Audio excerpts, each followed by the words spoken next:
Hello everyone, आप सबका BPI spoken पर स्वागत है। तो चलिए क्लास को शुरू किया जाए। और अगर आप चैनल पर पहली बार आए हैं तो चैनल को सब्सक्राइब कर लीजिए। वीडियो लाइक एंड शेयर करना बिल्कुल भी ना भूलें। So let's start.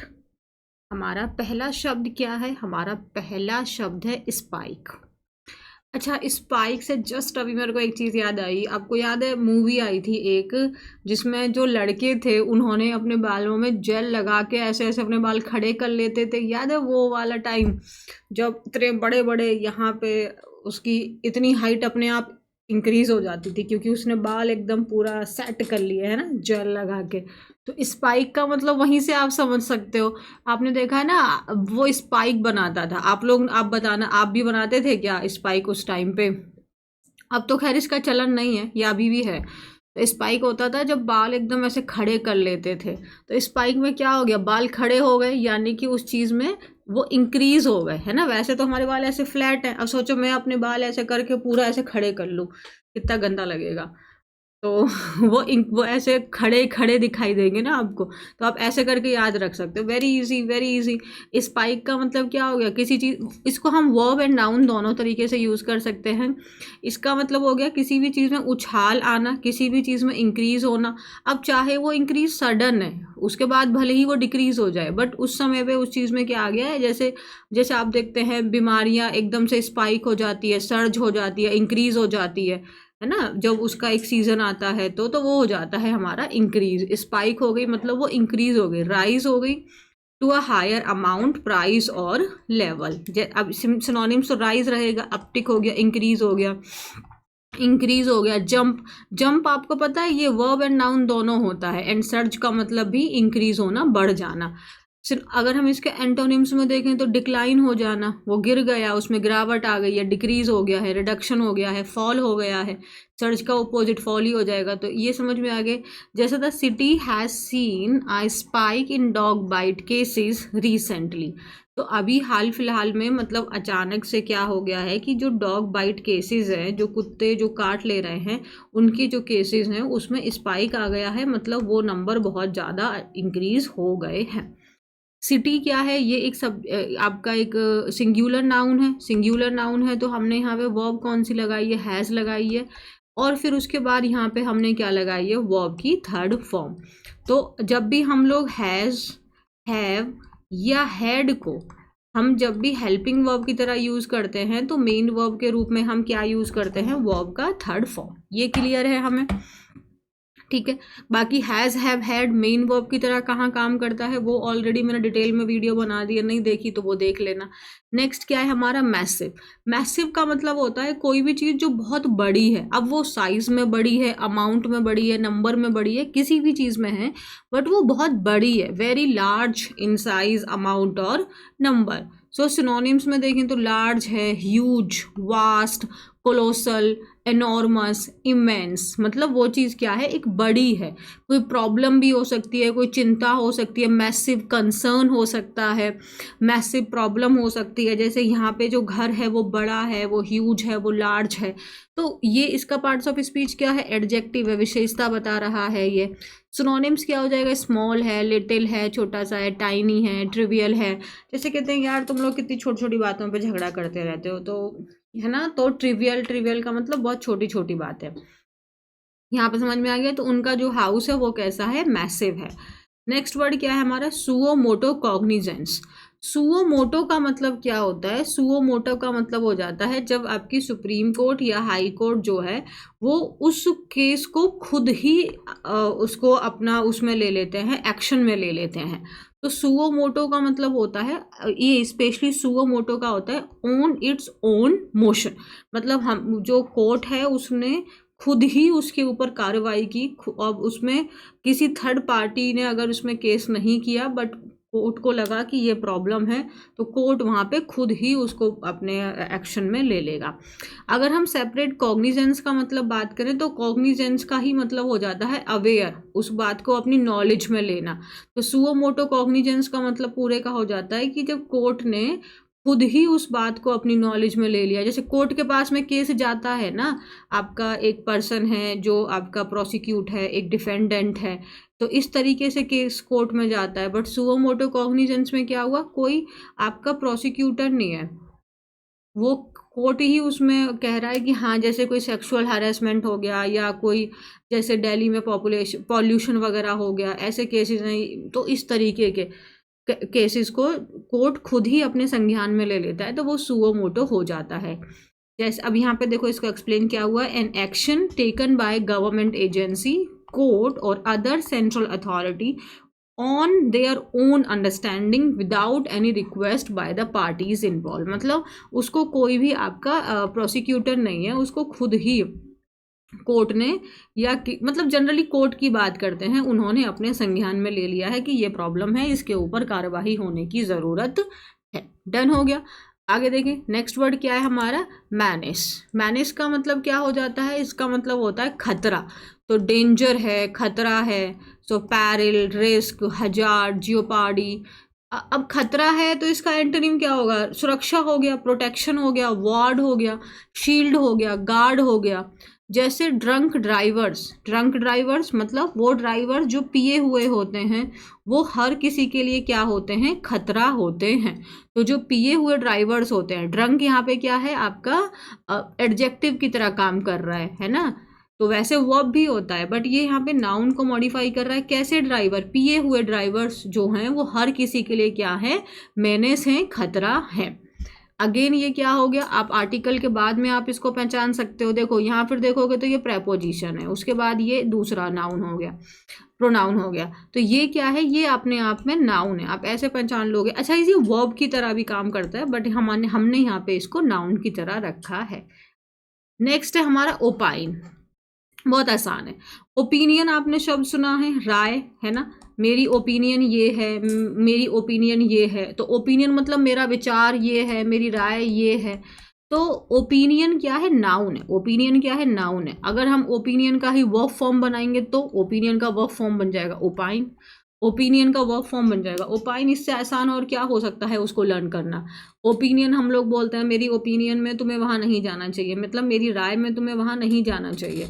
But opine का मतलब क्या हो गया, मैं ये बोल रहा हूँ, मतलब टू से, टू एक्सप्रेस एन ओपिनियन, अपने ओपिनियन को कहना। सो से हो गया, पुट फॉरवर्ड मतलब वही बोलना हो गया, अपनी बात को बोलना, रिफ्लेक्ट करना, कमेंट करना, रिमार्क करना, ठीक है। और एंटोनिम में चुप रहना, ओपिनियन नहीं दे रहे हो आप, है ना। तो जैसे you have the opinion, you have the option to opine about it और कीप योर माउथ शट। ओहो हो, ये तो बड़ा हार्श हो गया। तो तुम्हारे पास में ऑप्शन है, या तो तुम इस चीज़ के बारे में बोल सकते हो या फिर अपना मुंह बंद रख सकते हो। जैसे बोलते हैं ना, तो या तो अपना मुंह बंद रखो या फिर इसके बारे में बात करो, बकवास मत करो, बोलते हैं ना, या तो इसका सॉल्यूशन दो या फिर अपना मुंह बंद रखो। तो please keep your mouth shut. Oh God, it's a very harsh word. So opine is the verb form of your opinion. So it's a very easy thing to remember, don't get confused. Opine को opinion, opinion opine, opine opinion, opinion opine, ऐसे करके relate करोगे, learn हो जाएगा।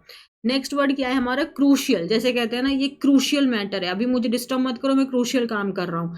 Crucial मतलब एक महत्वपूर्ण, एक बहुत इंपॉर्टेंट है वो चीज़। पार्ट्स ऑफ स्पीच क्या है, एडजेक्टिव है। सो एक्सट्रीमली इम्पॉर्टेंट और नेसेसरी, एक्सट्रीमली इम्पॉर्टेंट और नेसेसरी। नेसेसरी की स्पेलिंग को ध्यान रखना है, सी आपका सिंगल आता है, एस डबल आता है।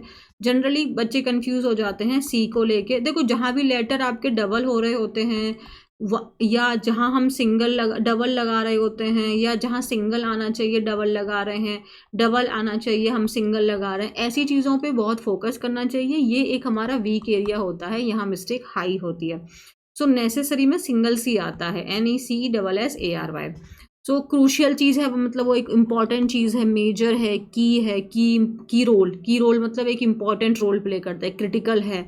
वाइटल का मतलब इम्पॉर्टेंट होता है वो चीज़, एसेंशियल है, नेसेसरी है। एंटोनिम्स में देखोगे तो अगेन वो चीज़ ट्रिवियल है, अनइम्पॉर्टेंट है, माइनर है, इनसिग्निफिकेंट है। सिग्निफिकेंट का मतलब है वो चीज़ इम्पॉर्टेंट है ना। जैसे वाटर क्या है, हमारे सर्वाइवल के लिए क्रूशियल है। वाटर जो है हमारे सर्वाइवल के लिए बहुत ज़्यादा इम्पॉर्टेंट है, बहुत महत्वपूर्ण है। अगर पानी नहीं होगा तो हम जिंदा नहीं रह सकते।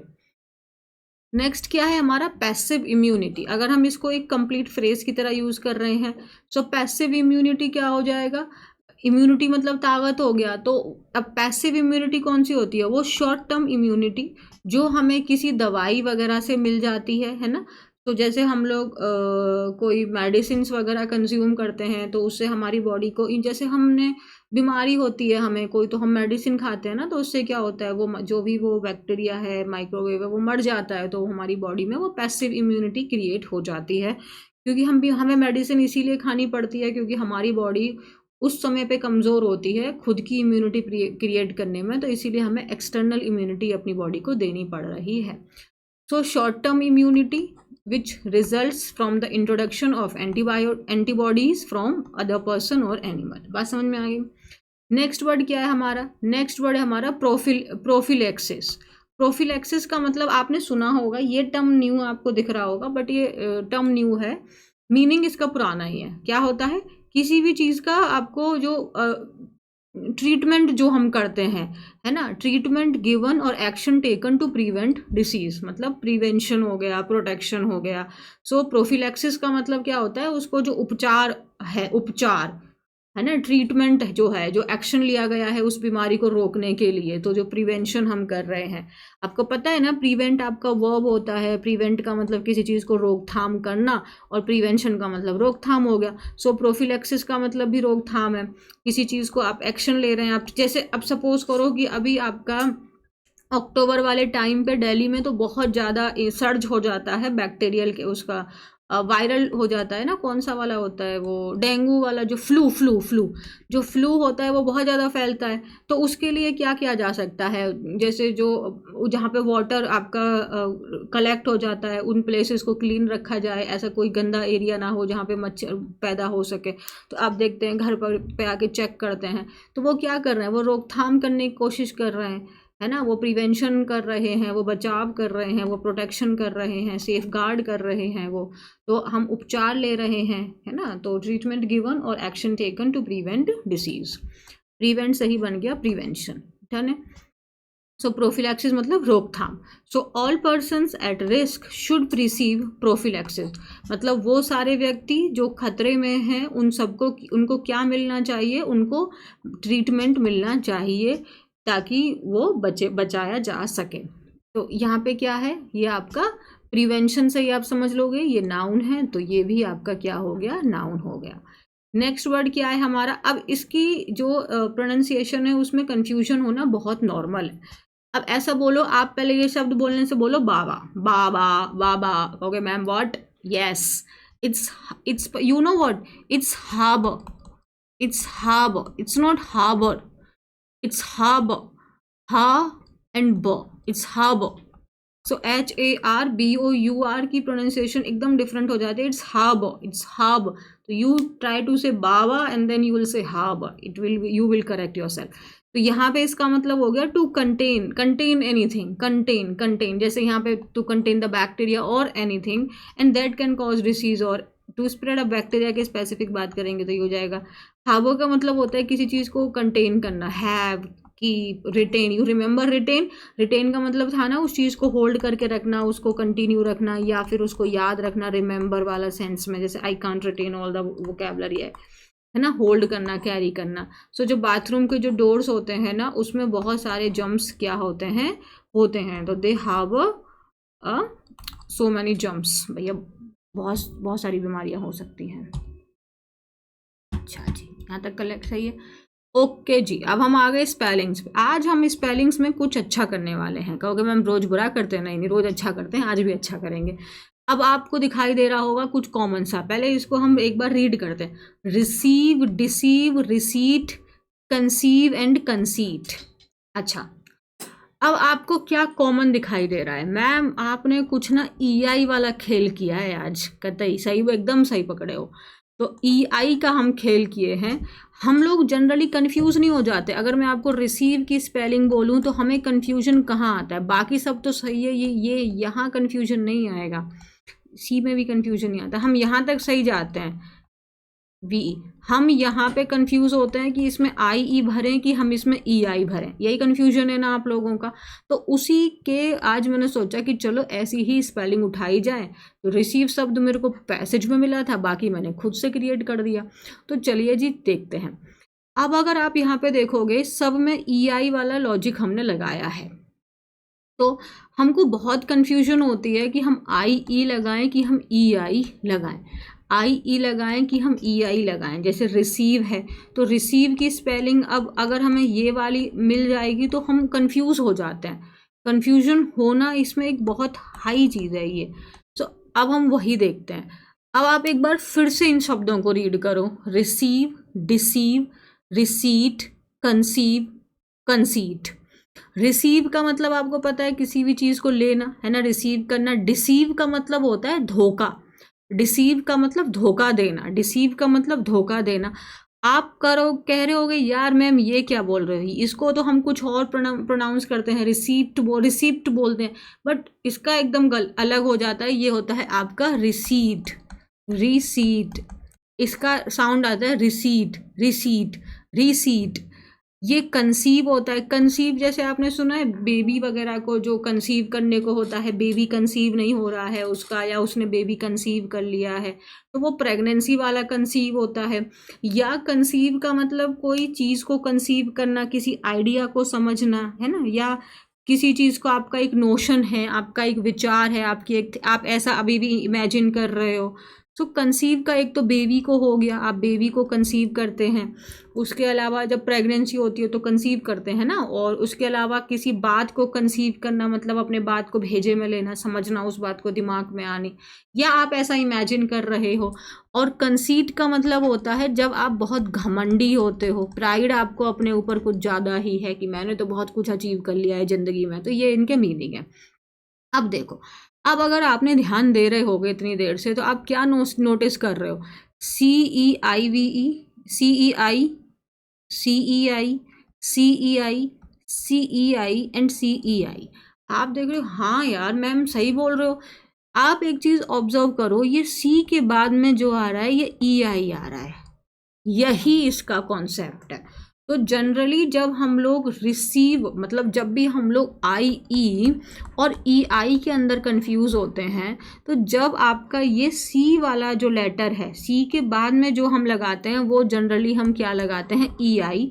कुछ एक्सेप्शंस भी हैं, आप लोग तो जानते ही हैं, केमिस्ट्री तो पूरी एक्सेप्शन से भरी थी, इंग्लिश तो फुल ऑन एक्सेप्शन से भरी हुई है ना। कोई साउंड कैसे देता है, कोई साउंड कैसे देता है, तो एक्सेप्शंस तो हैं ही, वो भी हम लोग क्लास में डिस्कस करेंगे।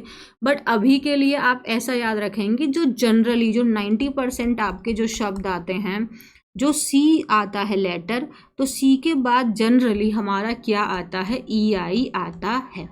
सी के बाद जनरली हमारा ई आई आता है।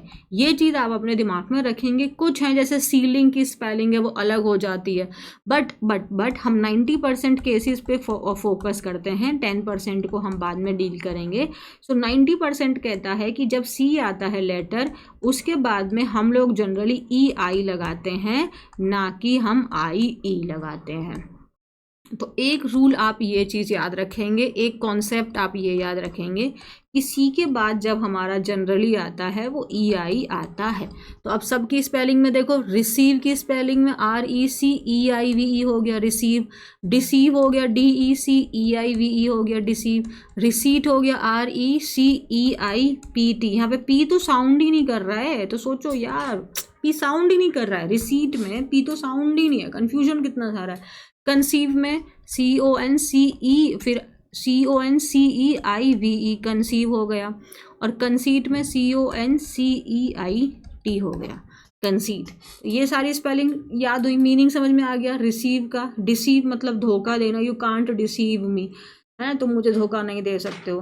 Where is my receipt, receipt का मतलब वो जो स्लिप होता है। कंसीव, कंसीव करना मतलब किस चीज़ को समझना, टू अंडरस्टैंड समथिंग और टू कीप और इमेजिन समथिंग और टू लाइक बेबी पेट में आना ना, this conceive. And to conceit का मतलब नहीं, प्राइड हो गया, आप बहुत ज़्यादा घमंडी हो अपने ऊपर, conceit. It's not conceit, it's conceit. जैसे कंसीव है ना, वैसे ही कंसीट है। तो ये सारे क्लियर हैं। जब हमारा जनरली जो सी आता है, लेटर सी, उसके बाद में हम लोग ई आई लगाते हैं, आई ई नहीं लगाते। आज की क्लास में हमने यही सीखा। ये केस 90% पे लागू होता है, जो 10% रिमेनिंग है उनको भी हम कभी ना कभी डील कर लेंगे, बट 90% तक तो हम ठीक हैं। अब रिसीव वगैरह स्पेलिंग आपको करेक्ट हो जाएगी। ऐसी ही और स्पेलिंग जहाँ पे आप ये फॉलो कर पा रहे हैं, इस रूल को फॉलो कर पा रहे हैं, सी के बाद जहाँ आप ई आई लगा रहे हैं, ऐसे कमेंट में आप मुझे कम से कम 2 से 3 शब्द आज बताएंगे। ठीक है, अब आगे हम लोग पैसेज रीड करें। चलिए अब हम अपना पैसेज शुरू करते हैं। आई स्पाइक, स्पाइक मतलब बाल खड़े हो गए, नहीं, केस इंक्रीज हो गए। स्पाइक हुआ है, इंक्रीज हुआ है डॉग बाइट केसेस में। कहाँ पे? अक्रॉस दिल्ली। अक्रॉस का मतलब हो जाता है ऑल ओवर। अक्रॉस का मतलब होता है ऑल ओवर। ऑल ओवर बोलो या अक्रॉस बोलो, बात एक ही है। ऑल ओवर दिल्ली या अक्रॉस दिल्ली मतलब पूरे दिल्ली में। With children and elderly largely at the receiving end has sparked massive concern.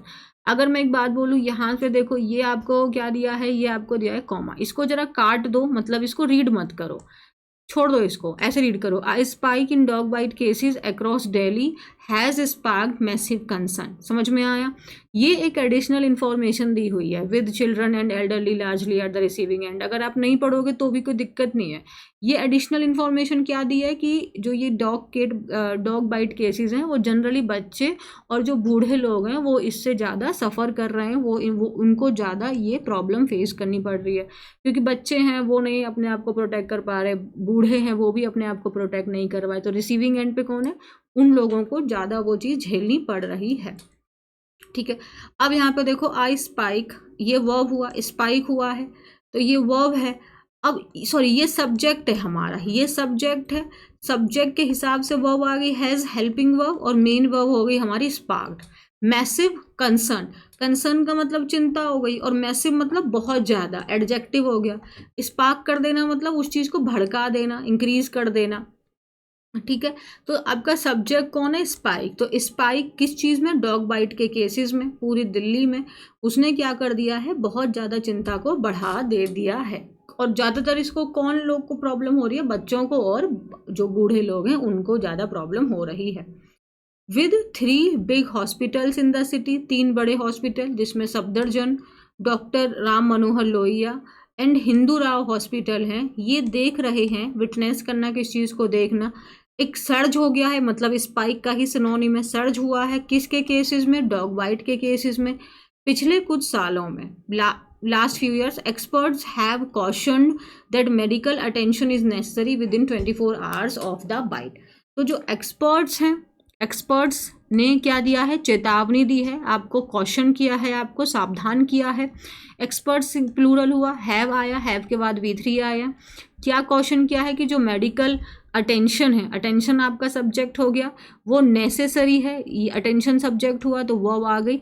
Necessary adjective है ना। मेडिकल अटेंशन जरूरी है 24 घंटे के अंदर ही, जैसे बाइट किया है, कुत्ते ने काटा है, उसके 24 घंटे ही आपको मेडिकल अटेंशन की ज़रूरत है। यहाँ तक समझ में आ रहा है? मंडे को सुप्रीम कोर्ट ने क्या किया? सुओ मोटो कॉग्निजेंस किया news reports about infants in Delhi falling prey to the menace. ये समझ में आया कि मंडे को सुप्रीम कोर्ट ने इस बात को अपने ही संज्ञान में लिया कि ये जो न्यूज़ में आ रही हैं बातें, कि कैसे जो नवजात बच्चे हैं वो इस खतरे का शिकार हो रहे हैं। Hundreds of dog bites in the capital and nearby areas are leading to rabies, and ultimately children and the elderly are falling prey to the dreadful disease, the apex court noted. Hundreds of dog bites, तो मतलब बहुत ज़्यादा मात्रा में। कहाँ पे? ये आपका प्रपोजिशन है, तो यहाँ तक ये उसका ऑब्जेक्ट ही जा रहा था प्रपोजिशन का। एक एरिया बता रहा है, कैपिटल मतलब दिल्ली में और उसके आसपास के एरियाज में। सब्जेक्ट कौन हो गया? Hundreds of dog bites. Subject हो गया 100, तो आ गया are. Hundreds of dog bites are leading to, अब मतलब इतनी ज़्यादा कुत्ते काट रहे हैं, तो उससे जो कुत्तों के काटने जो बीमारी जनरली होती है वो रेबीज़ होती है, वो हो रही है। और अल्टीमेटली उससे क्या हो रहे हैं? जो बच्चे हैं, जो बूढ़े लोग हैं, वो इस ड्रेडफुल का मतलब होता है जानलेवा, फेटल, जानलेवा है वो बीमारी। ठीक है, एकदम खतरनाक है बहुत ज़्यादा। इस डिसीज़ का वो शिकार हो रहे हैं। एपेक्स कोड, एपेक्स का मतलब हो जाता है हाईएस्ट। एपेक्स का मतलब क्या हो जाता है? एपेक्स का नॉर्मली मतलब हाईएस्ट हो जाता है। एपेक्स है वो चीज़, हाईएस्ट है अपना, जैसे क्लाइमैक्स होता है, पीक होता है, वो एपेक्स के ही सिनोनिम्स हैं। और एपेक्स कोड किसको बोलते हैं? सुप्रीम कोर्ट को बोलते हैं। तो ऐसा सुप्रीम कोर्ट ने बोला है, उन्होंने इस बात को लेके सुओ मोटो कॉग्निजेंस किया है, जो न्यूज़ में दिखाया जा रहा है कि इतने सारे बच्चे हैं, बूढ़े हैं जो इस खतरे का शिकार हो रहे हैं। तो कोर्ट ने इस बात को ही सुओ मोटो कॉग्निजेंस के थ्रू अपना लेकर आए हैं। बेंच ने डायरेक्ट किया है, directed that the matter along with the news reports be placed before chief justice of India. कौन है chief justice of India? BR Gavai हैं, फॉर एप्रोप्रिएट ऑर्डर्स। तो वो जो बेंच जो थी, उन्होंने क्या डायरेक्ट किया है कि जो ये मैटर है और इसके साथ साथ में जो भी सारी की सारी न्यूज़ रिपोर्ट्स हैं, इनको किसके सामने पेश किया जाएगा? चीफ जस्टिस ऑफ इंडिया के सामने पेश किया जाएगा, ताकि वो इसके एप्रोप्रिएट ऑर्डर्स दे सकें, इसके लिए उचित ऑर्डर्स दे सकें। चिल्ड्रन आपको पता है ना, ये प्लूरल है। Specially those under 10 years of age. आप देखोगे ये तो एक एडिशनल इन्फॉर्मेशन हो गई, चिल्ड्रन के बारे में बात हो रही है, तो यहाँ पे वर्ब क्या लगाइए? आर लगाइए। Children are at higher risk for severe और fatal outcomes following a dog bite. तो जो बच्चे हैं वो एक बहुत बड़े हायर रिस्क पे हैं, है ना, फॉर सीवियर बहुत गहरी, या जानलेवा, फेटल मतलब जानलेवा, dreadful outcome result dog bite के बाद में। फॉलोइंग अ डॉग बाइट मतलब डॉग बाइट के बाद में, कुत्ते ने काट लिया तो उसके बाद में जो बच्चे हैं वो बहुत हायर रिस्क पे हैं, जानलेवा, या उनको एकदम मतलब उनकी मृत्यु हो जाए, या उनको बहुत सीवियर वो रेबीज़ वाली प्रॉब्लम हो जाए, ऐसा एक्सपर्ट्स ने कहा है। अब एक्सपर्ट्स ओपाइन मतलब एक्सपर्ट्स से, बात समझ में आ रही है? सीरियसनेस, सीरियस आप लोग जानते हैं एडजेक्टिव है, NES N लगा दिया, नाउन हो गया। तो जो सीरियसनेस है डॉग बाइट की, ये डिपेंड करती है किस चीज़ पे डिपेंड करती है कि अब आप पता है ना, ये नाउन सिंगुलर है, तो देखो यहाँ पे आपको सिंगुलर वर्ब लगाया है। On factors such as wound depth, extent of damage to tissues, the location and the dog's vaccination status.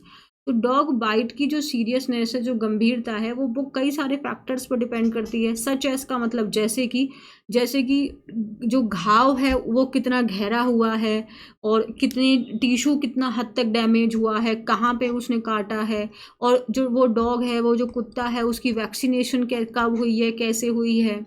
Even जो माइनर लुकिंग बाइट्स हैं उनको भी केयरफुली एग्जामिन करना चाहिए, ऐसा डॉक्टर्स ने कहा है। इमीडिएट वॉशिंग, तुरंत उसको धुल देना है, क्लीन कर देना है, और फिर उसको मेडिकल ट्रीटमेंट देना है। ये बहुत ज़्यादा ज़रूरी है इस बीमारी से, इस इन्फेक्शन से प्रिवेंट करने के लिए। जो डेटा एक्सेस किया गया था इंडियन एक्सप्रेस के द्वारा, वो क्या शो करता है? That centre run Safdarjung hospital जो है, उसने देखा है मैसिव सर्ज आया है डॉग बाइट केसेस में इस साल, अगर हम उसको 2021 के फिगर्स के साथ में कंपेयर करें तो। वाइल जबकि 63,361 cases were reported in the entire year in 2021, and the hospital has already registered 91,009 cases till July this year। तो आप देख सकते हैं कि 2021 पूरे 2021 में इतने केसेस आए थे, और इस साल तो अभी सिर्फ जुलाई तक ही अभी इतने सारे केसेस ऑलरेडी आ चुके हैं। तो इसमें बहुत ज़्यादा सर्ज हुआ है, उसमें बहुत ज़्यादा इंक्रीज हुआ है। ठीक है, आगे देखें। एक सेकंड, क्या हो रहा है इसको?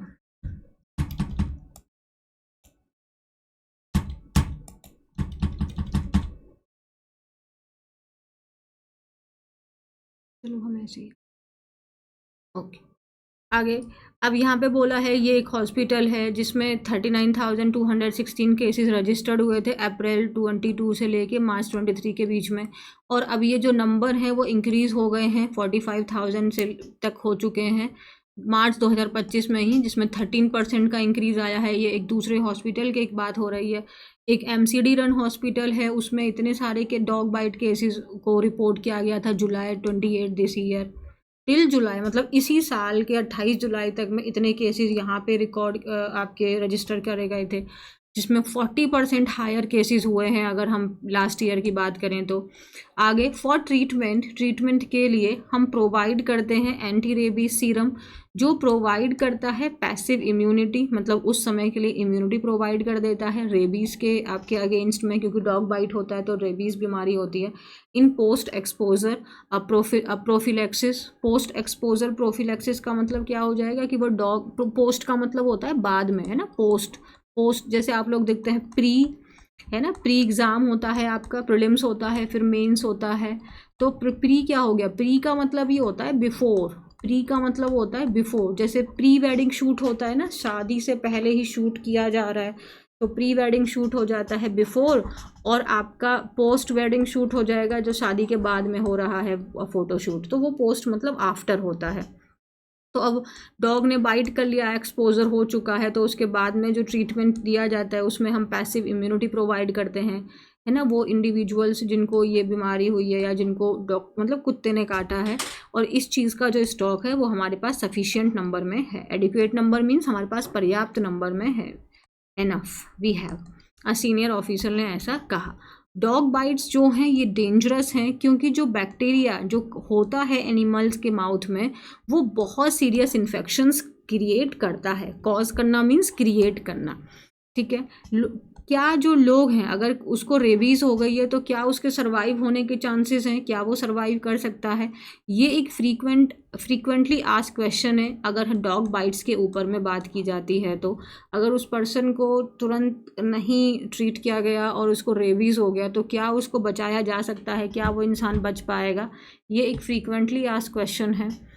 अब यहाँ पे इस चीज़ का आंसर देते हुए बोला है कि survival from a rabies infection is extremely rare, मतलब रेबीज़ से सर्वाइव कर पाना बहुत ही मतलब एक इम्पॉसिबल जैसा है, रेयर है वो चीज़ डॉक्टर्स के अकॉर्डिंग।